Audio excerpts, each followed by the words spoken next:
Hey everybody, you know what time it is. It is Sipping with Sue time, and I am Szu-Moy, and we are live on Facebook and on YouTube. And if you're just joining us for the first time, we are chatting with real people doing real things extraordinarily. And we are at the end of another week, so TGIF and cheers.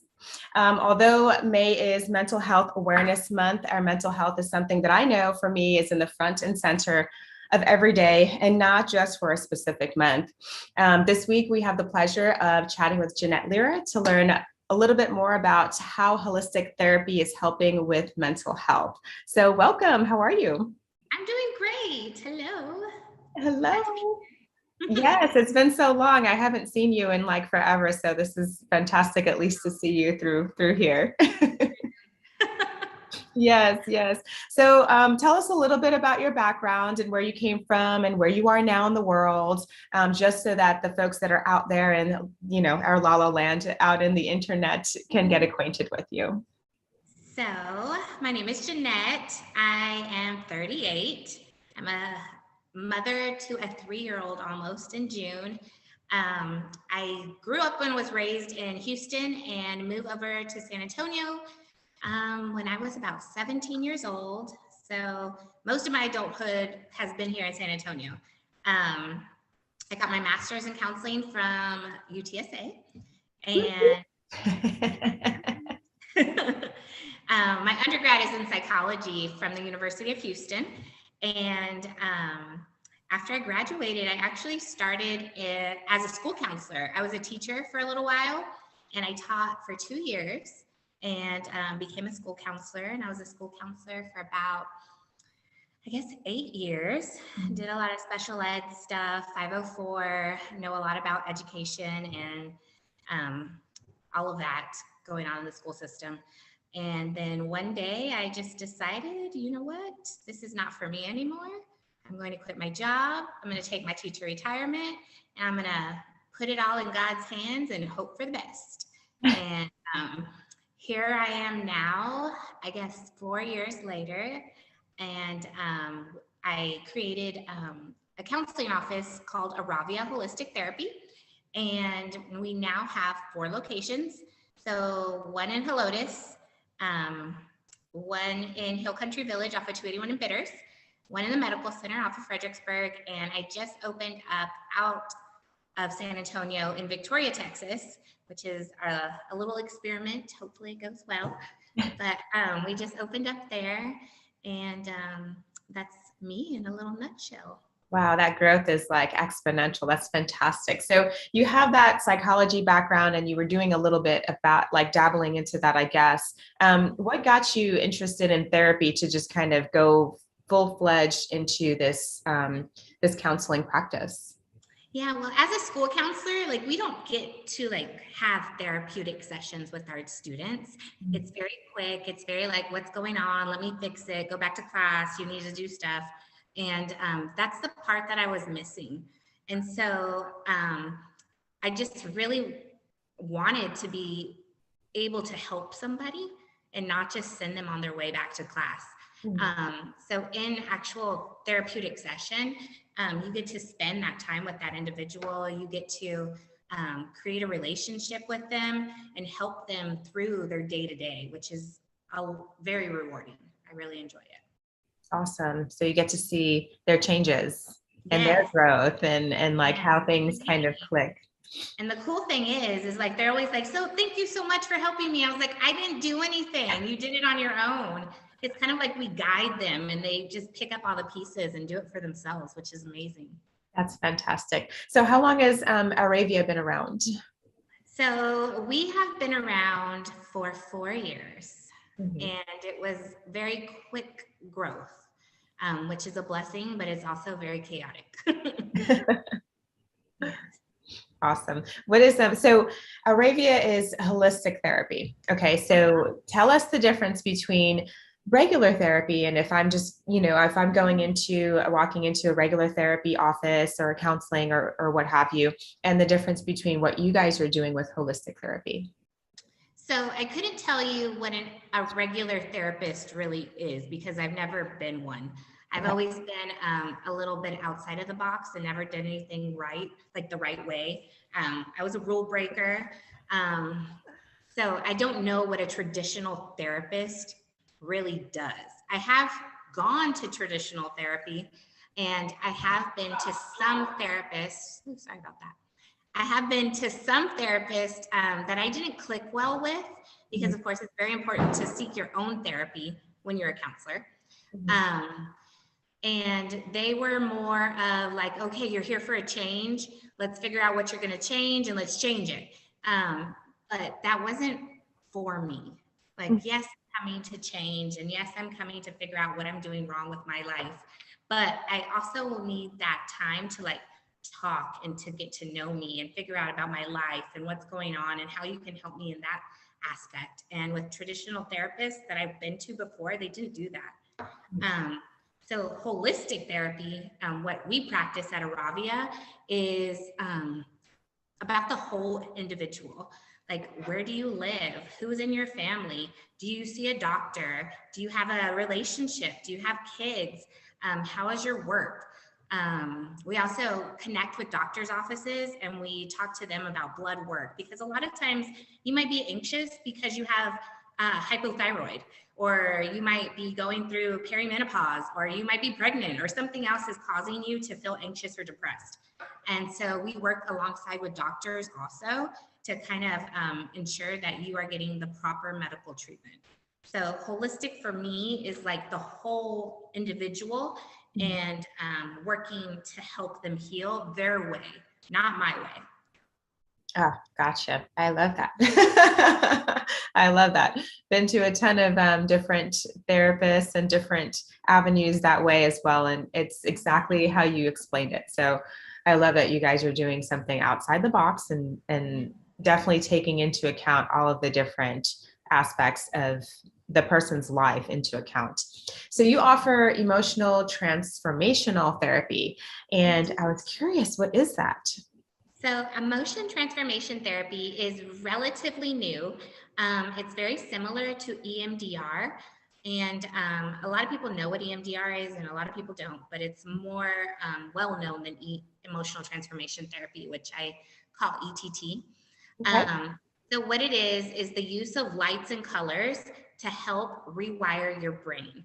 So it could be like, let's say you've been struggling with a trauma, or you've been struggling with this emotion that you can't get rid of, or even like sometimes pain ailments are related to emotions, and we're able to treat that as well through your emotions using ETT.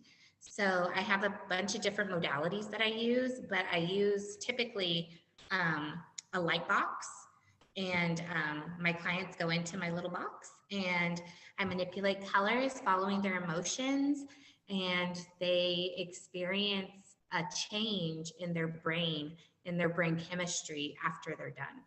And it's typically positive results. I've never had a negative result. I've had a couple of people being like, oh, that was weird. I don't think it did anything. And then I have others that are like, oh my gosh, this is so crazy and it changed my whole life. So it just depends on the individual, but it's a really great tool. That's awesome. Well, yeah, it's not a one size fits all with anything. With anything. Oh my goodness. So we've had this whole COVID thing going from 2020 to 2021 and roaring into 2022. And we've seen, well, at least I've seen, you know, we've got the mask mandate, you know, that's been lifted in the airport and in the airlines. And so at least in Texas, I know there's a shift, at least we see it out of like pandemic mode, right? Or we Texas and Florida where COVID never existed. Anyway, so we have, you know, so we're basically kind of shifting and moving and hopefully coming out of this, right? For the better, I would think. I don't know. So have you seen people like moving and shifting towards that with the pandemic? Because the pandemic brought on a lot of underlying, not just underlying physical issues, but a lot of underlying, of course, mental and issues, right? So what have you seen as far as like now with the new year, we're almost halfway through 2022. What have you seen as far as the masses, I guess? The trends of COVID. Yeah, well, the trends of COVID and the mental health issues that, were really, I mean, they came out pretty hardcore and in full force once we hit COVID and people were in the pandemic, and it's like quarantine and a lot of things just kind of unraveled for a lot of people. So Exactly. Well, we're all social beings and we need people to survive. And when they had us socially isolate ourselves, I think people had way too much time on their hands to think and get into their head and go through past traumas, and all kinds of things were triggered and brought up. And we really grew during that time, which is great because more people became aware that they need help with their mental health. And I think with COVID, I think it kind of brought mental health like to the forefront, because a lot of people didn't really believe in mental health. Like if you're depressed, then you're just crazy, or go see a psychiatrist and get on meds. But mental health is really very important for us to acknowledge and be aware of, and just create awareness within ourselves, because it can really hurt a person if they aren't aware. So I think just with that, like it brought social awareness to mental health, which is amazing. Awesome. So what does good mental health look like, in your opinion? What does that look like if we were to, what does that look like? So that's a good question. I always have clients that are like, they want to be normal. What does normal look like? This is my normal, and it seems a little out, like off the, charts or whatever. Well, there is no normal, and I don't think there is like a perfect mental health kind of idea. But I think somebody with a good mental health is very much aware of their thoughts and how they're connected to their emotions and how it's connected to their behaviors. So they're able to be like, oh, okay, I'm sad. Why am I sad? I'm sad because I heard this song that made me think of my ex-boyfriend. And now I'm in a really bad place because I keep spiraling thinking about my ex-boyfriend and how I'm going to be lonely. And somebody who can acknowledge that and understand that I'm sad because of this, and be able to pull themselves out of it without allowing them to just be in their cave, like huddled under blankets, being sad and depressed because you heard this song that made you think of your boyfriend that you are no longer with. So I think healthy mental health is being able to just be aware of your thoughts, your behaviors, your emotions, and how they're all connected, and being able to take control of that and not allow yourself to go down a negative spiral. Gotcha. Awesome. And that's a hard thing to learn. It is, because that's a lot of what you hear when it's like you need to be in the present moment. And you do that with, like, I meditate, so with meditation, be in the present moment so you can feel all those feelings and be aware of your surroundings, but also internally what your feelings are. And that is very hard. And a lot of like normal human beings, we don't pay attention to our emotions. Like if we feel something, we shove it down to the side because we can't let it get in the way of what we're currently doing. Right. Yeah. So again, being aware, being present, and just being able to identify that's good stuff. So for those that are maybe not of good mental health, or maybe there's little bits and pieces that we're noticing that maybe that person is normally like this, but they're now acting like this.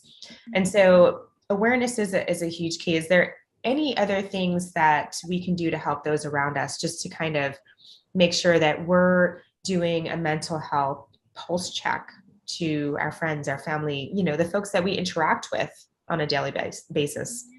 I think it's very important to just be present. Be there. Like if you see somebody that might be struggling, don't call them out on it, because people don't like to be called out. But be present, like be there, and just like, hey, I'm noticing you're having a rough time. If you need anything, I'm here. Or just checking up on them, sending them a text message and just being like, hey, thinking about you today. Just to they know that somebody is there. Like I said before, like we're social human beings. Like we need people. And sometimes it's hard to find people. Yeah, no, that's true too. Especially as you get older, it gets harder. Or you move and that gets hard. So yeah. For sure. So do you take, so everybody always asks how do you pay? Do you take insurance? I'm in the military. Do you guys take TRICARE? Like what kind of payment plans do you guys have for somebody that's walking in the door? Do you take walk-ins? Like how does that all work? Mm-hmm. So payment, we do take insurance. Unfortunately, we don't take TRICARE. We used to do, we used to be, what is it called? Certified TRICARE providers. Mhm. But it was sticky. So what we do is we provide you with a super bill if you do have TRICARE, and then you can give that to TRICARE and TRICARE can reimburse you. But we charge TRICARE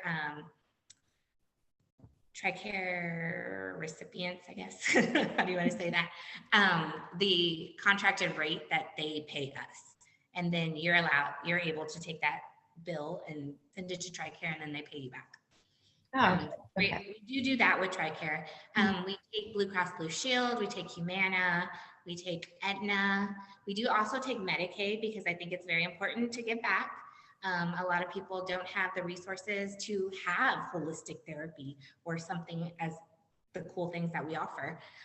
So we do take Medicaid, sorry, and we don't take Medicare. Unfortunately, they don't allow LPCs to get credentialed with Medicare. So that's not cool. Yeah, man. Okay. So, and then you take that as far as insurance, and then do you take walk-ins? Can people just pay you on the spot if they're, they're in a bind or something? Well, yeah, we do private pay as well. And we have different options for private pay. Counselors that are 5 years and above are $150 for the hour. 4 years and below are $125. I also have associates, which are LPCs in training. They have to 3,000 hours to be able to practice on their own. And so they are $75. And then I also contract with schools in the surrounding areas in San Antonio, and we help train their interns before they graduate from grad school. So they get to come into private practice and learn how it works. And so we have graduate interns that are also, I believe they are 25 for a practicum and 50 for their second semester. Oh, wow. So yeah, you're feeding into the ecosystem too. So that is also fantastic. Yes. Great. So how do people get in touch with you if they want to schedule an appointment, if they want to see what you guys are about? Yeah, so you can get in touch with us a bunch of different ways. We have social media platforms, TikTok, Instagram, Facebook. We also have our website, which is www.auraviatherapy.com. And you can also call us at the office, which is 210-858-6127. I almost forgot the phone number. And on the website, there's email addresses. You can contact me directly or one of the admin, and they will take care of whoever calls and put them with a perfect counselor for them. Perfect. So all of that, if you didn't have a pen or whatever, we're going to make sure that it gets put into the feed, the website, your email, and the phone number, so that if people need to get in contact with you or they want to get in contact with you and find out more about Auravia, they can. So that's awesome. Thank you so much. Is there anything else you'd like to add? No, we're just have our doors open for anybody who even wants to just come in and see what it's all about. Maybe they're curious about counseling and maybe not have any problems up front, but they just want to come in and check it out. We are open for that too. We just want to welcome everybody. Awesome. Fantastic. Well, thank you so much for coming on. I appreciate you coming and taking some time out to, be with us here. And of course, like I do with all of my guests, we do a just for fun speed round. So are you ready to go? Yes. Yay. All right. Favorite thing to do to unwind? Oh, drink wine. I know. I have my tea right now, but I'll be drinking wine later. So sunrise or sunset? Sunset. Yeah, I'm not up early enough ever to catch a sunrise. I try to get up by 8, but that's way after the sunrise. So Correct. Yeah, correct. Same. Favorite color? Purple. Purple. I love it. It still has blue in it. So mine's blue. So beautiful. All right. When it comes to ice cream, because it's about to be summertime and the heat's going to kick in San Antonio, vanilla or chocolate or neither? I'm not actually an ice cream fan. Like I Really? have to really crave it, but maybe like cookies and cream. Oh, yeah. That's a good one. I mean, who doesn't love Oreos? If you don't love Oreos, you're weird. I think you're weird. Awesome. Jeanette, thank you so much. And for everybody else out there, have a great weekend and we'll see you next week. Bye.